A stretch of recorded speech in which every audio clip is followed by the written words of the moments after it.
ঘরে আমার সবজি বাজার কিচ্ছু নেই। এইদিকে বর ছুটি করে এসে বাড়িতে কয়দিন বসে আছে, বরকে কি দিয়ে যে ভাত দেবো সেই আর এক চিন্তা। এদিকে আবার ট্যাঙ্কিতে জল নেই, সেই আর এক জ্বালা।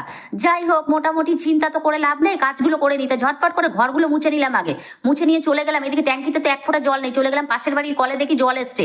ওখানে গিয়ে ঝপঝপ করে জামা কাপড়গুলো সব কেচে নিলাম, কেচে স্নান করে বাড়ি চলে আসলাম। এসে আমি দেখো সিঁড়ি দিয়ে এই জামা কাপড়ের গামলা তো টেনে তুলতে পারছি না। ওরে বাবা, এত ভারী হয়েছে, আর হবে নাই বা কেন, কত জামা কাপড় বলো তো। যাই হোক, একে একে সব ছাদে আমি মেলে দিলাম, মেলে দিয়ে চলে আসলাম পুজো দেবো। ঘরে আবার পুজোটা আমার যদি সকাল সকাল হয়ে যায়, আমার যেন একটা শান্তির কাজ।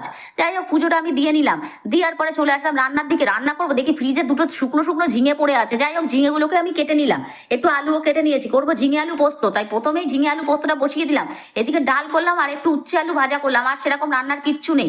ঘরে দেখি 3টে ডিম পড়ে আছে। তা ছেলে বললো, মা তাহলে ডিমটা সেদ্ধ করেই ফেলো, 3জনের 3টে ডিম হয়ে যাবে। আরে কি বলো তো, ঘর করে উঠেছি, কি যে চিন্তা বলো।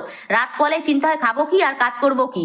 যাই হোক, মোটামুটি 3টে ডিম সেদ্ধ করে নিলাম, নিয়ে এবার আমি বরকে খেতে দিয়ে দিলাম। বর তো বলছে ডিম আমি খাবো না, তুমি দুটোই খাও।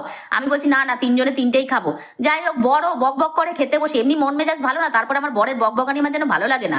বর বাড়িতে এসছে, এসেই শুরু করে দিয়েছে। যাই হোক, বর আর আমি দুজনে খেতে বসে পড়লাম, নিরামিষ হলেই বা কি, তাও ভালোই খেয়েছি। তোমরা কিন্তু ফলো সাবস্ক্রাইব করতে কিন্তু ভুলো না। আর বন্ধুরা, সময় তো একটু খারাপ যাবেই, গেলে তো আর কিছু করার নেই, বলো আস্তে আস্তে সবই ঠিক হয়ে যাবে।